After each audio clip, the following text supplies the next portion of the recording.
what you did, but you got the entire chat to actually be a part of the meme. There was no winners. No one was safe in this chat, but it was entertaining, which is also going to be funny because next season is going to be even more entertaining because the NFC East now plays the AFC. What are they? Are the AFC North or whatever they call themselves nowadays? You know, they just find ways to choke in the playoffs. Blitzgate. Look, there we go. Look. Yeah, go ahead. You can lean back on that one, Teddy, because we got to start the rivalry now. You know, it was y'all last year. Now it's them this year, and they ready to fight. But a lot of changes has happened in the NFC East. You know, a lot of coaches have left from Dallas. They went off to LA, and now they're over in Philly. Some actually left Dallas to go to DC, and then, you know, DC picking up the phone, making late night phone calls, you know, trying to get their old coordinators and staff back saying, hey, man, you know, Jerry ain't the nicest. So if you want to come on up here to DC, we got everything you need. And Jerry like, what you doing on that phone? And they got to hang up. But while they doing that, Jerry in the back seat calling up old defensive coordinators trying to bring back 95. He trying to they out there zimming the hedges. They're trying to make sure that this Dallas defense get back. They build the culture back up. So Mike Zimmer has officially, not just said he agreed, he officially, okay, right, Ryan? I'm mad they ain't signed you not either, but hey, after yesterday, he signed them papers, and now he is the defensive coordinator for the Dallas Cowboys. 18 years ago, he served as a defensive coordinator, so we're going to see what he do again. Trying to run it back. And being a local Dallas Cowboy fan here, I know a lot of people want to ask me how I feel about this. Mm-hmm. Well, the last time the Cowboys won the Super Bowl was in 1995. The last time they actually had some real playoff success was around that same time. You know, I had to pop the VHS back in. You know, I watched Lion King. That's on Disney Plus. So seeing as though everything now is on streaming devices and it's in 4K, Jerry, can you please do that for one of these Super Bowls so I can watch it in 4K? Or can we get a more recent one that we can watch in 4K? Zimmer coming off of being the head coach with the Vikings. We all know what the Vikings defense used to look like when he was there. But we also know how Mike McCarthy was in that same division. Something about Mike McCarthy and his ego where he like, look, I want to go get an old head coach who I either coached against or I know very well to come run my defense. So that's a good part on him. But I don't really know how I feel. I'm still like in the midst of it where it's one of those things where I really don't trust this team, Joe.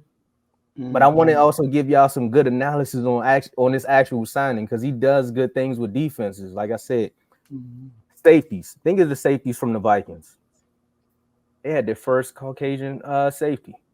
You know, when we think of secondary players, you don't really think too much of like Caucasian players outside of what you got. John Lynch, who was a safety. Then you got Ronnie Lott. I think Ronnie Lott.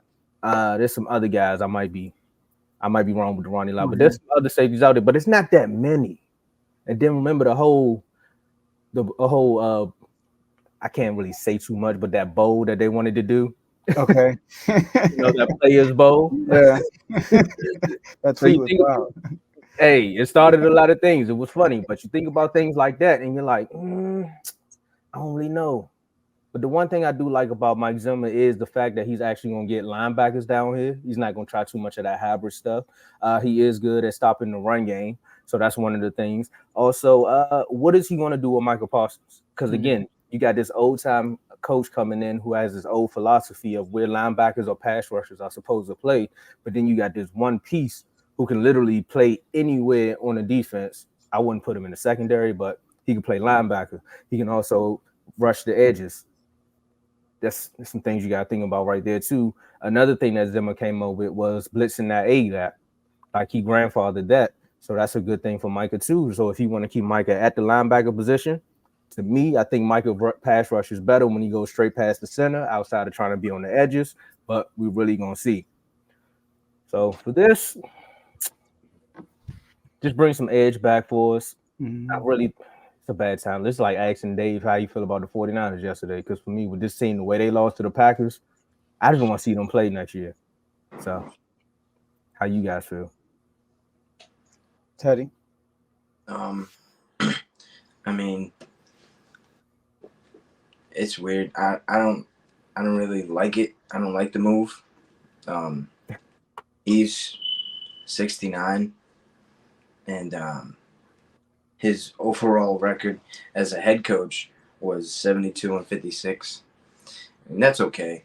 And then he's 2-3 in playoff games, and that's where Dallas Cowboys really need the help in the playoffs. I think. Uh, so I don't think he's going to. I mean, he might help them a little bit with, like you said, with the safeties and the linebackers, but other than that, I'm still like 50-50 on this decision on why they brought this dude in from 18 years ago and thinking they can resurrect whatever they had back then. And it's crazy. It's crazy to me.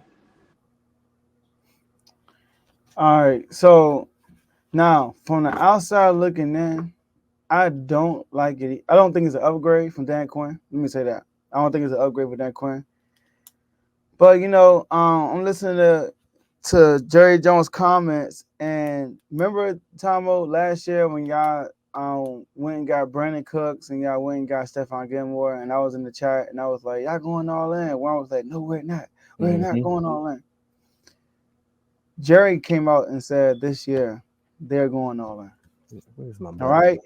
And to be honest with Tomo, but correct me if I'm wrong though. Has he ever said that though? If you want to equate all in to pause, when Jerry said the amount of money that I will pay to win a Super Bowl, I think that it's in the same ballpark to me. Because if you want to pay the check that you want to write to win a Super Bowl, means that you'll go out and do anything. That's how I looked at it. See, that can go two ways because he's saying like he's limited financially and he has to play for now and the future and all that stuff, right? But all in could mean I'm putting all my chips to the table, and then if we lose this year, man, next year we might, we're gonna spend a lot of money. We're gonna do whatever we can to win this year, not next year and the year after that, this year. So first time I ever heard him say that. Now Cowboys being with their history, now like Teddy said, having that 2-3 playoff record doesn't help. You want to have somebody in the building who has some type of playoff success, not just as a head coach though, as a coordinator. Somebody who just experienced winning in the past. That's why getting Mike McCarthy was like, okay, he actually won a Super Bowl.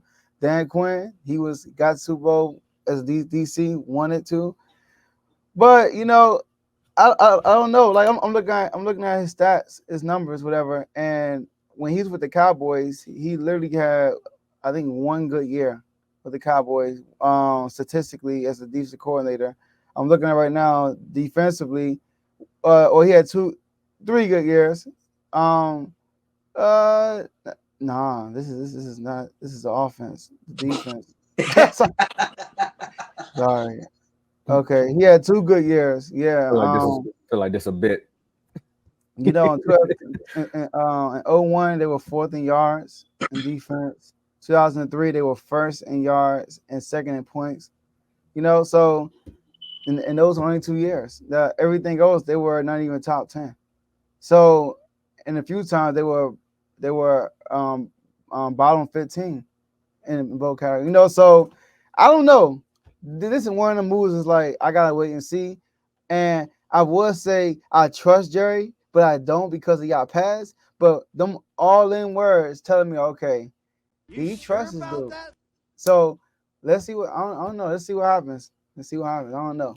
So let me reply to that right quick. So one, if Jerry was like he said when he said that all in statement, if you go back and watch the press conference, he also said we're going all in, and then he said something about our guys.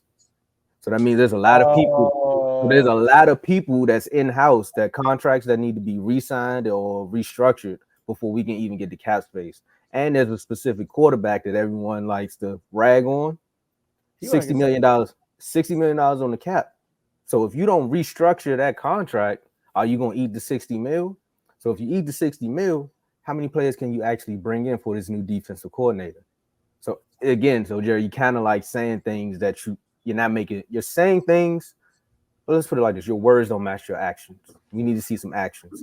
I know Dak isn't worth the money that everyone says that he's supposed to get, but in this situation, that agent did the right thing because now you got the Cowboys back against the wall. It's like no trade clause, no franchise tag. So you have to either eat the 60 mil or restructure the contract. You And become restructure. an All-Pro. There we go. So there we go. Not even restructure. You have to extend him. I'm sorry. You have to give him an extension. So that's just what it is. Jerry do that, then I can start to believe he wants to go all in. Another reason why the Zimmer thing makes a little bit more sense to that same quote that you threw out there is because of where he came from, the 95 Cowboys. That was that same year that I think Jimmy was gone, and that's the one Super Bowl that Jerry felt like he won by himself. Zimmer was on that staff. Zimmer was also a part of the Parcells staff, again, when Jerry was trying to make his name. So, again, he's just trying to bring back this whole nostalgic feel. So it feels like he's back in charge. All guys. I know you said, right? Yeah. So he's trying to bring back that nostalgic feel of like, this is my guy. I can trust him. And hey, Mike, this your last year on the contract. So I'm going to bring back somebody that I can talk to personally and make sure this defense gets back. For me, if Zimmer comes back and everything that I just said about Jerry, if he can bring the culture of that 95 team back, because you seen how all the old heads was when they lost. It's like, man, this team's soft. Everybody out here, they don't want to make no moves. They don't want to play like they need to play. And the stars on the helmet, and they feel like they earned, you know what Bibby always say, earned, not given. The Cowboys are given and not earned. They don't really earn too much of what they're given. They're just feasting off of the foundation. There's other franchises out here that Patriots right there. There's other franchises out here that are winning rings recently, and none of their players are acting the same way. They actually, when you step into New England, and Teddy could say more, attest to it more, but when you step into New England, you already know what time it is. It's football. When you go to the 49ers, it's football time. Like, you can do your podcast on the side, but it's time to play football. When you go to Baltimore, when you go to Pittsburgh, like I joked about their division, but when you just think of these divisions or these teams, you already know what time it is. Right. You come to Dallas, you like, man, their training staff look better than my apartment. Oh, I'm good. Like, I don't even gotta do too much. Like, it's the life of luxury, right? It's like it's going from first class to Spirit. I ain't saying other franchises are Spirit, but I'm just saying when you get in first class, it's a different feel. I mean, some franchises are Spirit. Hey, those are ones that some of those Spirit franchises are winning though. Look at the Bengals.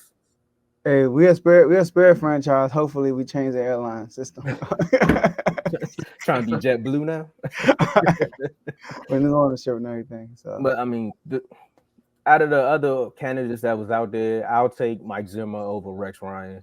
I mean, not Rex Ryan. I meant to say Ron Rivera over Ron Rivera. I'll take Mike Zimmer over Ron Rivera. What was you gonna ask about Rex? I was gonna ask you that. So, are you upset that y'all didn't get Rex Ryan instead? Because it was a battle between those two. That's what I saw. Honestly, I think Rex, the Cowboy fan in me, would have liked Rex Ryan because of the big personality. Like, he fits what Dallas has, and he also, the way he was talking on, maybe that's why I fell in love with the Rex Ryan idea, because of how he talks on ESPN and just the way he was defending. You know, he was defending my quarterback after they lost, and you could clearly see what his plan was for Michael Parsons if he got there. And you think about when he was with the Jets. So I think that's what it was. And I ain't heard from Zimmer in years. And Rex Ryan killed Dan Quinn. Called him stupid. Like, he called the game plan stupid and everything. I told y'all he was trying to get that job. I knew what he was doing.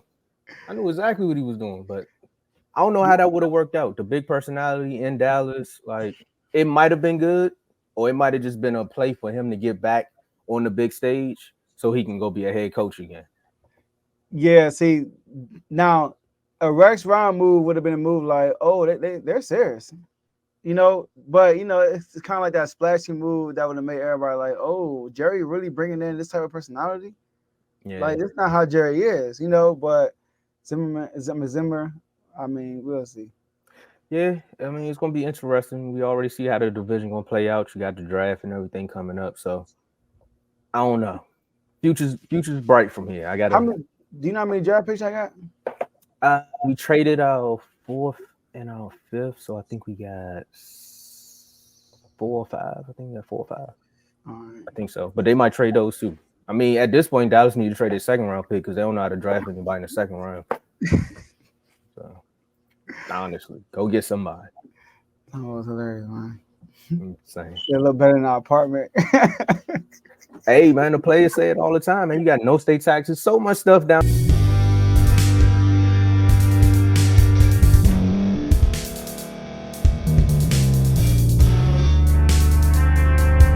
Thank you for staying to the end. If you're watching this on YouTube, please like this video, subscribe, and also hit that notification button so you can be notified next time we put out a video. If you're listening on any podcast platform, subscribe and hit that notification button, y'all, so you can be notified we put out another podcast audio. And last but not least, hit that share button. No matter what you're listening to or watching it, hit that share button and send it to somebody that you know that would love to watch this episode you just listened to. So once again, thank you for staying to the end, and we'll see y'all in the next episode.